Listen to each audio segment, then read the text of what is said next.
మరి ఈ రోజు పరిపాలన సాగిస్తున్నారు.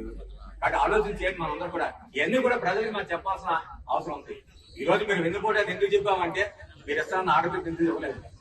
నెలకి 1500 రూపాయలు ఇచ్చే కార్యక్రమం చేసావా? చేస్తా చెప్పు. ఇప్పుడే టెండ తీసేస్తాం. ఎక్కడికే మీకేమో చేయబడతాం.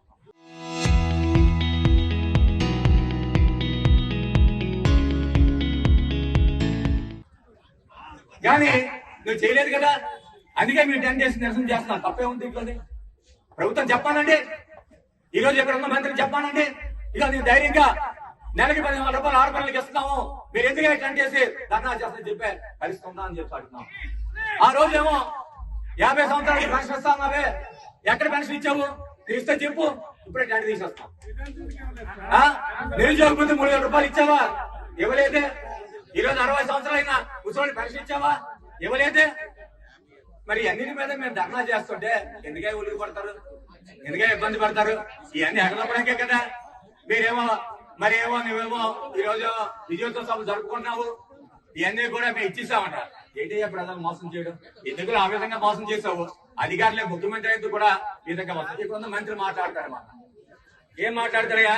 ఈ మంత్రి బాధ్యత గల మంత్రి, ఒక బాధ్యత గల మంత్రి అన్ని ఆలోచన చేసుకుని మాట్లాడే పరిస్థితి రావాలి.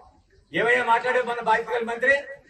జగన్మోహన్ రెడ్డి గారు ఏమో స్టీల్ ప్లాంట్కి ఏమో ఆ బాధ్యత కూడా వాళ్ళకి అవకాశానికి వస్తే ఆయన డిమాండ్ చేశారు, మేము 1,70,00,000 రూపాయలు అది ఇచ్చామంటే ఆ 1,70,00,000 ఇచ్చే సొమ్ము కాదు, వాళ్ళకి రావాల్సిన సొమ్ముదే.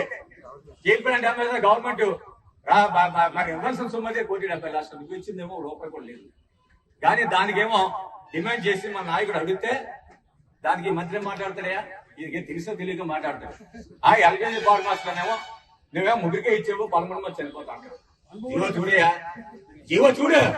4 నెలల క్రితం జీవో ఉంది, దాంట్లోనేమో జగన్మోహన్ రెడ్డి డబ్బు ఇచ్చాడు లేదా తెలుస్తుంది. అంతేగాని తెలియకంట ఏదో నోటికొచ్చింది.